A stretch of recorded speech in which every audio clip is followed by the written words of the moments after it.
সমুদ্র নগরী কক্সবাজারে পথচারীদের যাতায়াতের জন্য নির্মাণ করা হয়েছিল 3টি ফুট ওভার ব্রিজ। তবে এই ফুট ওভার ব্রিজগুলো আদতে কোনো কাজে আসছে না কক্সবাজারবাসীর কাছে। ফুট ওভার ব্রিজ থাকলেও পথচারীরা ঝুঁকিপূর্ণভাবে রাস্তা পারাপার হচ্ছেন ওভার ব্রিজের নিচ দিয়ে।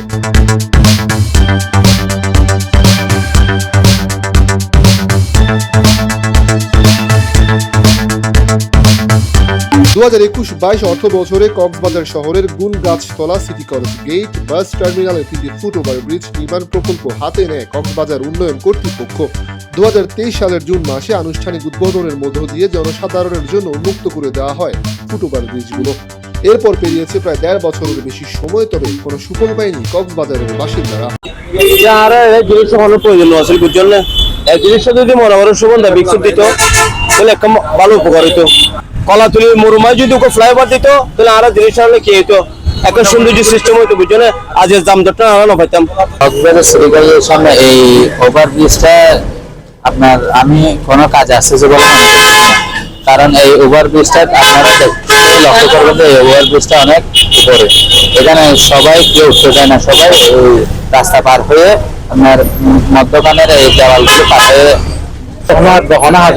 মানুষজন নগরের এখন কোনো মানুষজনের এমনকি এটা কোনো যানজটের এটা প্রয়োজন, কিন্তু কলাতলি মোড়ত সুগন্ধা পঞ্চত রিং রোড এসব জায়গার মাঝে ব্রিজের প্রয়োজন, কিন্তু মানুষ সারা নেওয়ারে গাড়ি ঘোড়ার লাগে, কিন্তু এটা এখনো যানজট নাই। এটা তো ব্রিজ দিয়ে প্রশিক্ষণ সরকারের লস দিচ্ছে এখানে দিয়েছে আমাদের দেশের টাকাগুলো লুটপাট করে শোষণ করে যেখানে কাজের ব্রিজ করবে সেখানে ব্রিজ না দিয়া এখানে ব্রিজ দিয়েছে, এগুলাই কোনো দেশের কথা।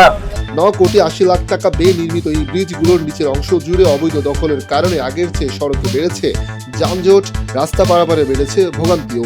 যথাযথ স্থানে ফুট ওভার ব্রিজগুলো নির্মাণ না হওয়ায় সঠিক পরিকল্পনাকে দুষছেন শহরবাসী।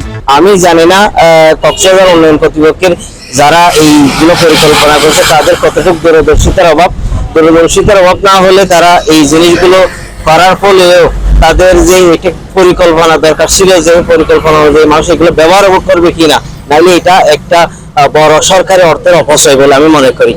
আসলে এই যে 3টা ওভারব্রিজ গুলো দিচ্ছে এগুলো আমাদের এখানে কোনো প্রয়োজন আসছে না। যেহেতু মানুষ দেখবেন আপনি বেশিরভাগই রাস্তা পার হয়েছে কি হেঁটে পারবে, কারণ এই সিঁড়িগুলো যেগুলো দিচ্ছে সিঁড়িগুলো বেশি উঁচু হয়ে গেছে, যার কারণে সবাই এখান থেকে উঠতে চায় না।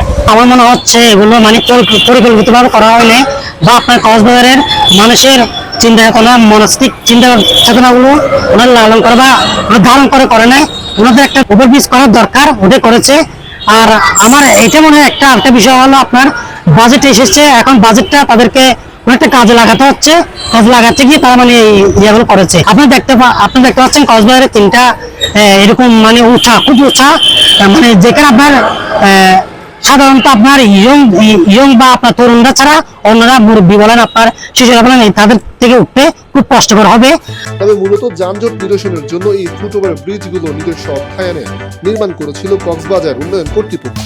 আমার কমেন্ট করা ঠিক হবে না, বিকজ এটা তো আসলে যারা ডিজাইন করেছেন তাদের সাথে কথা বলতে পারলে হয়তো আপনার জন্য উত্তরটা পাওয়া যাবে যে তাদের কি লজিকটা ছিল। ওভার ব্রিজটা তো আসলে প্ল্যান করে যে রাস্তা পারাপারের জন্য, যারা ওই রাস্তা পারে অ্যাক্সিডেন্ট না হয় সেই জন্যই ফুট ওভার ব্রিজ আসলে প্ল্যান করা। ওটা তো ফুট ওভার ব্রিজ হিসেবে করা, এখানে আসলে আর ফার্দার কিছু করার স্কোপ নেই। এটা এসে আমি ওখানে ভিজিট করে জেব্রা ক্রসিং আমার মনে হয় এটা করে দেওয়াই যায়, এটা এমন কোনো ইয়ে না, এত বাজেটও লাগবে না, এবং এটা তো খুব হেল্প হবে সবার ছাত্রছাত্রী পাশে। কক্সবাজার শহরের 3টি স্থানে নির্মিত এই ফুট ওভার ব্রিজগুলো যেন শোপিস। অতি দ্রুত এসব ফুট ওভার ব্রিজগুলো অপসারণ করে যথাযথ স্থানে ফ্লাইওভার নির্মাণের দাবি জানান কক্সবাজারবাসী।